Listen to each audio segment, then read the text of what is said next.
जय हिंद। नमस्कार साथियों, स्वागत है आपका यूट्यूब के चैनल भाषा गणित में। हम पढ़ रहे थे कक्षा 10 की मैथ की क्लास की सीरीज में द्विघात समीकरण। तो उसी क्रम में आगे बढ़ते हुए हम आज आपको बताएंगे द्विघात समीकरण को किस तरह से पूर्ण वर्ग बनाया जाता है। क्या बताना है आज? किसी भी द्विघात समीकरण को पूर्ण वर्ग कैसे बनाया जाता है, ये आज हम सिखाएंगे। तो सवाल दिया गया है 2x² - 7x + 3 = 0। ये एक द्विघाती समीकरण है। कहता है इस समीकरण को पूर्ण वर्ग बनाएं एवं इस समीकरण के मूल भी ज्ञात करिए। तो सबसे पहले आपको पता होना चाहिए कि समीकरण को पूर्ण वर्ग कैसे बनाएंगे। पूर्ण वर्ग बनाने के बाद ही आप मूल निकाल पाएंगे। तो पहला स्टेप क्या होता है? किसी भी समीकरण को, किसी भी द्विघात समीकरण को पूर्ण वर्ग बनाने के लिए क्या होता है? पहला स्टेप क्या होता है? x² के गुणांक को हम हमेशा अकेला करते हैं। पहला स्टेप क्या है, यानी पहली शर्त क्या है? किसी भी द्विघात समीकरण को पूर्ण वर्ग बनाने से पहले क्या करते हैं? पहला भाग है x² के गुणांक को, x² के गुणांक को अकेला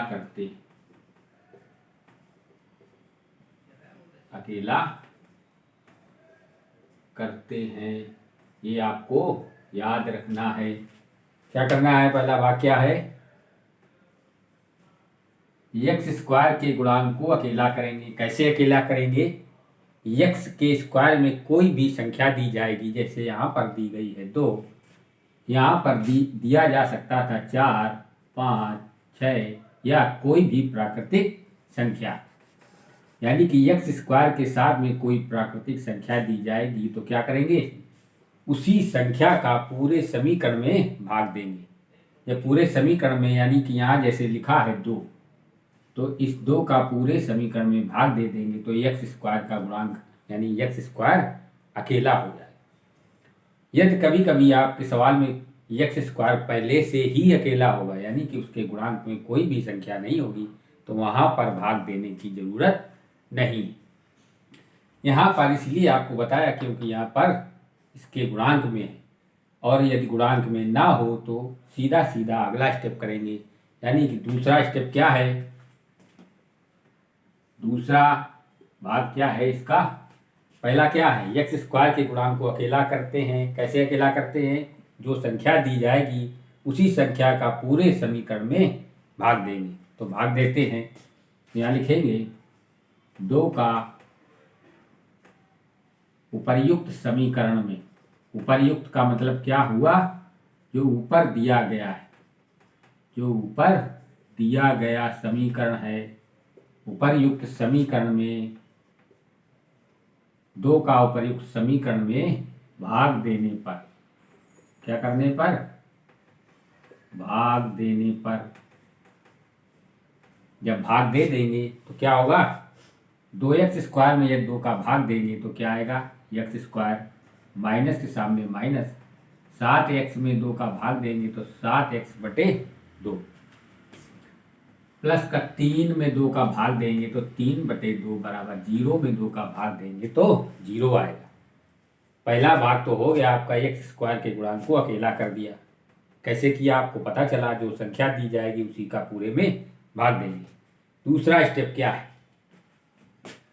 जब x² का गुणांक अकेला हो तो इसके बाद क्या करते हैं? x के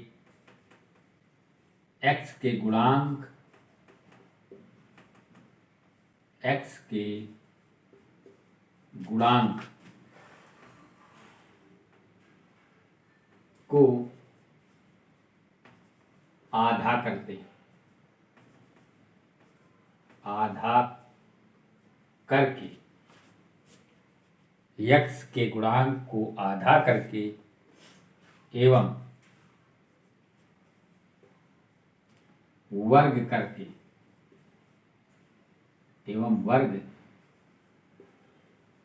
करके दोनों पक्षों में, दोनों पक्षों में क्या करेंगे, जोड़ेंगे।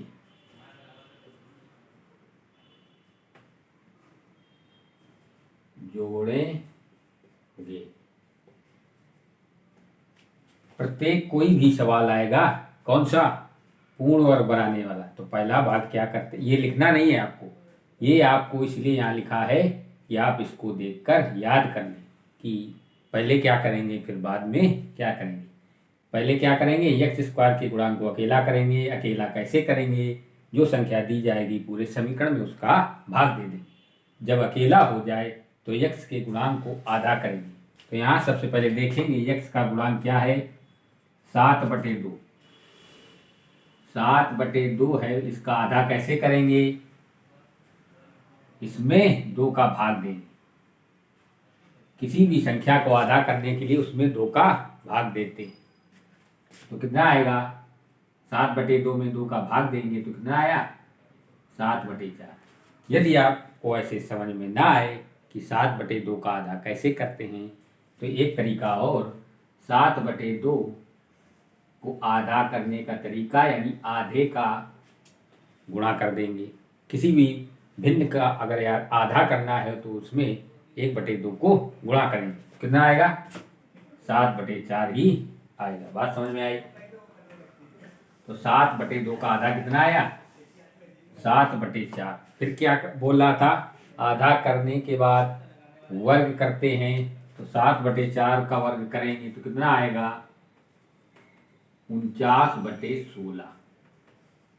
जब वर्ग कर देंगे तो दोनों पक्षों में जोड़ेंगे, किसको, 49/16 को दोनों पक्षों में, यानी इधर भी बराबर के और इधर भी जोड़ेंगे। तो जोड़ो, तो x² - 7/2x प्लस का 3/2 प्लस का 49/16 बराबर 0 प्लस 49/16। किसी भी संख्या में जीरो वाली संख्या में कोई संख्या जोड़ी जाएगी तो संख्या प्राप्त होगी। समझ गए। अब देखो क्या करेंगे, इसको हम क्या करते हैं, a - b क्या होल स्क्वायर बन रहा है, कहाँ बन रहा है, ये देखो a, इसको a मानो, इसको b मानो, और ये क्या है 2ab, यानी a² + b² - 2ab। कैसे, और इस वाले पद को उधर ले जाओ, तो बराबर के उधर ले जाएंगे तो ये क्या होगा, ये प्लस में है उधर माइनस में हो जाएगा। तो इसको लिखते हैं x², पहले इसको लिखेंगे प्लस का 49/16, फिर ये माइनस का 7/2x, ये 3/2 उधर जाएगा बराबर के, तो 49/16 और 3/2 उधर जाएगा तो माइनस का आएगा। बात समझ गए। अब देखो इसको a मानो और इसको b मानो, a² + b² - 2ab, तो ये किसका होल स्क्वायर है, x - 7/4 का होल स्क्वायर है। अभी बताएंगे, इसको पहले हल कर लेते हैं। एलसीएम आया कितना, 16। एलसीएम कैसे लिया जाता है, जो भिन्न का हर होता है उन दोनों को, उसमें देखते हैं किस संख्या का भाग जा रहा है। यदि एलसीएम ले लेंगे कितना, 16, तो इसमें इस भिन्न की हर कितना है, 16 का भाग देंगे तो 1 आएगा, 1 का अंश में गुणा करेंगे तो कितना आएगा, 49, फिर माइनस लगाएंगे। अब इस भिन्न वाली हर देखते हैं क्या है, 2, तो 2 का 16 में भाग देंगे, कितना आया, 8। 8 का इस अंश में गुणा करेंगे, कितना आया, 24। समझ गए एलसीएम कैसे लिया जाता है भिन्न का। अब देखो x माइनस, अब यहां से लिखते हैं थोड़ा,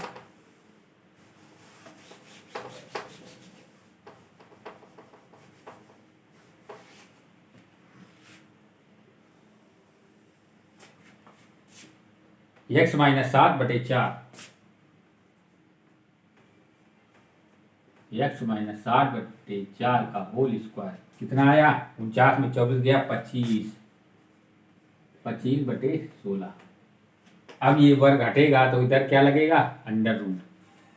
तो x माइनस 7/4 अंडर रूट के अंदर 25 इसका वर्गमूल आ जाएगा। तो ये कितना आएगा? प्लस माइनस 5 इसका वर्गमूल निकल आएगा। 25 का 5, 16 का 4, तो प्लस माइनस 5/4। अब एक बार धनात्मक संख्या लेंगे, एक बार 5/4 लेंगे और एक बार माइनस 5/4, क्योंकि द्विघात समीकरण पढ़ रहे हैं। द्विघात समीकरण में किसी भी संख्या का वर्गमूल लेते हैं तो वो प्लस माइनस, एक प्लस आता है और एक माइनस आता है। क्योंकि दो मूल ज्ञात करने होते हैं तो हमको एक प्लस में लेंगे और एक माइनस में। तो प्लस वाला पहले लेंगे, तो x माइनस 7/4 प्लस वाला ले रहे हैं यानी 5/4। ये संख्या उधर जाएगी तो कै में हो जाएगी? प्लस में। 5/4 ये प्लस का 7/4। एलसीएम लेके हल करोगे तो कितना आएगा? 12/4 भाग देंगे तो कितना? 3। यानी एक मूल आया आपका 3। पहला मूल क्या आया? 3। दूसरा मूल कैसे आएगा? माइनस कर लेंगे, माइनस 5/4 लेंगे, इसमें लिया था प्लस का 5। हल करेंगे कितना आएगा? एलसीएम लेने पर 4। 5 में 7 घटाएंगे कितना आएगा? यानी कि 7 में 5 जाए कितना है? 2/4। हल करेंगे कितना आएगा? 1/2। दूसरा मूल आपका क्या आया? 1/2। पहला क्या आया? 3। और मेन बात क्या थी? द्विघात समीकरण को पूर्ण वर्ग बनाना। समझ गए? पहला काम क्या होता है? एक्स स्क्वायर के गुणांक को अकेला करते हैं, यानी एक्स स्क्वायर को अकेला करते हैं। तो जो भी गुणांक दिया जाएगा उसका पूरे समीकरण में भाग देंगे। भाग देने के बाद एक्स का जो गुणांक होता है उसको आधा करते हैं, फिर उसका वर्ग करते हैं, फिर इसके बाद दोनों पक्षों में जोड़ते हैं। तो फिर किसी ना किसी यानी या तो a माइनस बी का होल स्क्वायर बनेगा या a प्लस बी का होल स्क्वायर बनेगा। तो यहाँ पर देखो कैसे हमने बनाया था इसको। ये लिखा है a स्क्वायर, ये लिखा है b स्क्वायर, ये है माइनस 2ab। इसको हल करो कैसे आएगा बताते हैं। एक्स स्क्वायर यानी a square plus b square कितना आया? 49/16 माइनस 2। a का मान कितना है? x। b का मान 7/4। 2 से 4 में भाग गया तो कितना आएगा? X square 49/16 minus 7/2x। यही आया कि नहीं आया? ये पद जो लिखा है ये आया कि नहीं आया? इसीलिए मैंने इसको x माइनस 4 का होल स्क्वायर लिखा। हमेशा a प्लस बी का बनेगा या a माइनस बी का बनेगा, क्योंकि सवाल ही में ही कह रहा है पूर्ण वर्ग बनाइए। तो वर्ग बनाने वाले केवल दो ही फार्मूले होते हैं, या तो a प्लस बी या a माइनस बी। पूर्ण वर्ग बनाने के लिए हमने बताया आपको, प्रत्येक सवाल में जब कभी पूछे कि द्विघात समीकरण को पूर्ण वर्ग बनाइए तो पहला काम क्या होता है? एक्स स्क्वायर को अकेला करते हैं, यानी जो भी गुणांक दिया जाएगा पूरे समीकरण में उसका भाग देंगे। फिर इसके बाद एक्स के गुणांक को आधा करेंगे, फिर उसका वर्ग करेंगे, फिर दोनों पक्षों में जोड़ेंगे। तो आप देखिएगा कि किसी भी एक पद का होल स्क्वायर बनेगा और दूसरा जो एलसीएम लेके हल करेंगे जो भी आएगा वही उसका मूल होगा। वर्गमूल लेने पर एक धनात्मक संख्या आएगी, एक ऋणात्मक आएगी। पहली बार धनात्मक लेंगे, दूसरी बार ऋणात्मक लेंगे। धनात्मक लेने पर एक मूल आएगा और ऋणात्मक लेने पर दूसरा मूल भी आ जाएगा। तो बात समझ में आई? तो आज की कहानी यहीं तक, अगली कहानी अगले दिन। तब तक के लिए धन्यवाद।